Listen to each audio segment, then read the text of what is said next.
so she could actually break the spell and not worry from some intrigue about it being similar to Chinese drama vibes.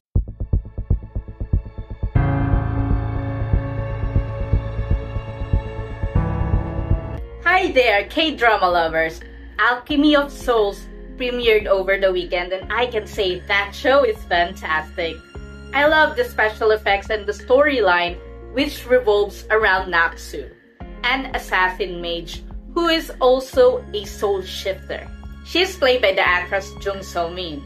A soul shifter is a mage with a very strong magic who can shift his or her soul to another one's body, and then it will leave a blue mark. However, there are many cases of incompatibility, as was shown during the first few scenes wherein a soul shifter actually started becoming wild and his magic became uncontrollable, and then he turned into a stone. And this is because of not being compatible with the body you're in. So Naksu eventually becomes Mudok, and Mudok is like a blind woman, just really weak, and she's about to be sold to a brothel, and Naksu had to do it because she had to escape from her enemies and she's wounded. She eventually crosses path with Jang-wook.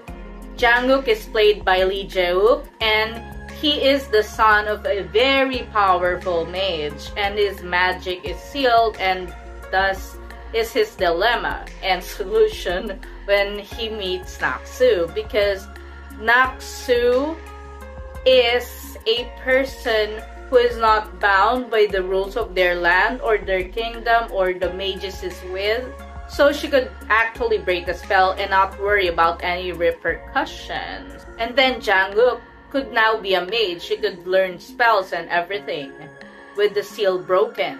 And in essence, he would be able to also help Naksu because Naksu cannot use her magic much because Mudok's like super weak.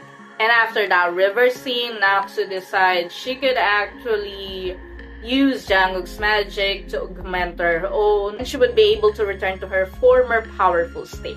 I like that this K-drama combines romance, fantasy, and comedy.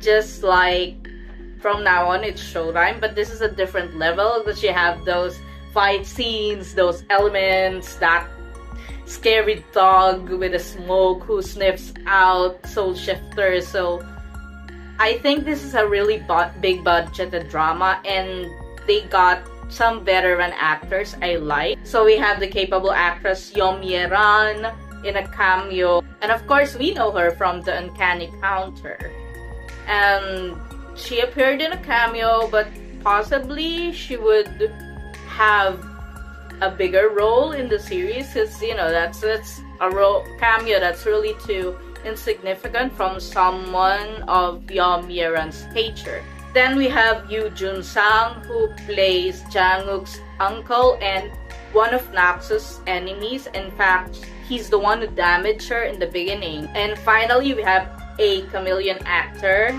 I really like Jo Jae-yoon. I call him Chameleon because, you know, it's hard to recognize him in the different roles he plays. He plays them differently. And I hope he gets a big role again, like in Sky Castle. And I think this is the answer. The Alchemy of Souls is the answer because he plays a major role here.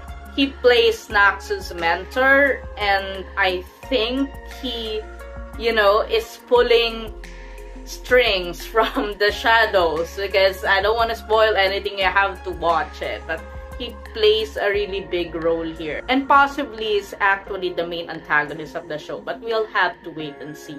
My favorite scene, of course I mentioned it earlier, there's that scary smoky dog from a jar, and he sniffs out soul shifters, and he makes their magic go wild, and you know, he tears them to pieces and they turn to stone, and nasty. I like the concept of having the 4 seasons, which Jang-wook is part of. They actually have different specialties. We've yet to see them. I look forward to more martial arts, to more fight scenes and elements, elemental powers and swordsmanship. I also look forward to what the unlocked powers of Jangwook will be, and I think he's actually a really powerful mage because his father is really powerful. And also, I think the third party will be that guy who gave Naksu the bird whistle. And yeah, we have our love triangle now. Even though the characters in Alchemy of Souls are constantly surrounded by danger wherever they go, because hey, everyone's in the middle of the war and we have assassins everywhere, I look forward for the genuinely funny scenes, comedy, because it makes things light, even though our lead character is in danger of turning into stone. Nasty. This K-drama has, you know, that Chinese drama fantasy vibes, and they actually call that wuxia, but it's more used for Chinese films. So I hope the K-net or Korean netizens don't actually start a petition to end this like what they did with the Joseon Exorcist, because no, it's a really great thing to look forward to. I mean, we haven't had any big fantasy Korean dramas. I mean, I can't remember. For the past 2 years or more, I've been watching Korean dramas. I can't really remember, aside from the Uncanny Counter, anything of this level.